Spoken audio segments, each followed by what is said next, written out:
And we will talk about the Jazz here in just a second, but a lot of assumption is if Kevin Durant does leave, which ultimately looks like he will, that Kyrie will not be for long there with the Nets. What is your top destination, Avery, for Kyrie Irving? Well, my top destination, only destination right now, is the Los Angeles Lakers.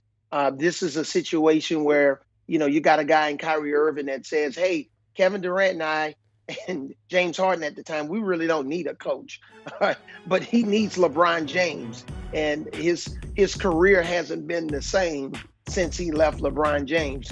Look at what happened in Boston. Didn't make it to a finals. Yes, won Eastern Conference Finals. Obviously, things have not gone.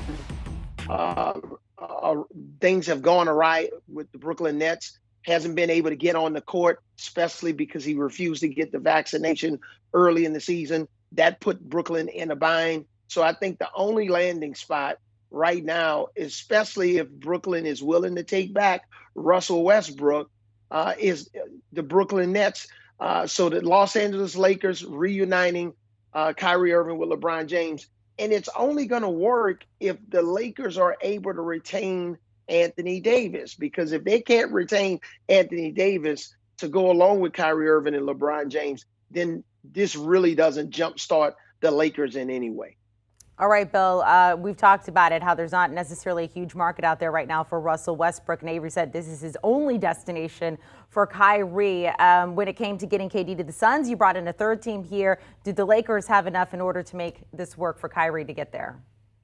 I think they do, and I think Coach is right. This is the best spot. It's the only spot. There's not much of a market for Kyrie Irving. And all along, and Coach is also right, Russell Westbrook has to move. That means that the Lakers have to believe that attaching the picks, that it requires to get rid of that contract, bring back the right return. So what you see there is probably the best case scenario for the Nets. That's a lot to ask. I think it's a lot to ask in terms of getting Seth Curry back, getting Joe Harris back. But it's those multiple first-round picks, 2027, 2029 almost certainly, that are required for this to happen. And as I understand it, talking to sources, there is some disagreement, and maybe not even disagreement. There are continuing conversations in that Lakers organization about how much they should give, that's the first-round picks, and how much they should demand in return. That is Seth Curry and Joe Harris.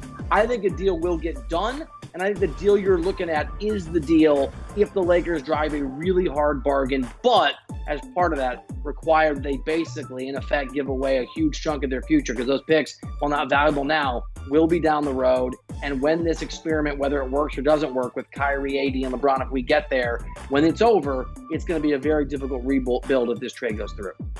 We will move on from all the drama that is the Nets right now. Very anxious to see, though, how it all plays out. Do you want a sports network that delivers everything that matters about the game? The highlights, the picks, the instant analysis, no yelling, no fake debates, no politics.